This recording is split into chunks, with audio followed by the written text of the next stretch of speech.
Si lo que tenemos el problema es, pueda que sean los inyectores, para esto ya tuvimos que haber checado tanto el cableado, la bobina y la bujía. Si ustedes mueven esta bobina para este lado y ahora la falla la está haciendo en este lado, muy probablemente lo que está mal sea la bobina y no los inyectores.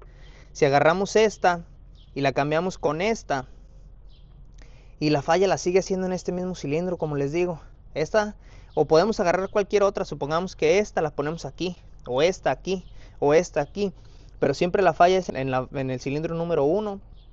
Eso significa que muy probablemente lo que te está fallando son los inyectores o el inyector. Entonces ahí la neta yo sí te recomiendo que o le cambies los inyectores por unos nuevos o los mandes a un banco de prueba que te los revisen y que los limpien adecuadamente midiéndolos.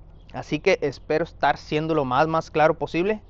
De tomos, cualquier duda que tengan, déjenmelo ahí en la parte de los comentarios. Como les comento, muy probablemente les suba 3 o 4 videos de este problema para que vayan revisando más o menos problema por problema o parte por parte para que se les haga un poquito más fácil. De mi parte es todo. Si les ha gustado el video, denle like, suscríbanse, estén pendientes para próximos videos, o denle like y síganme, estén pendientes para próximos videos y hasta luego, plebada. ¡Vámonos, Rikis!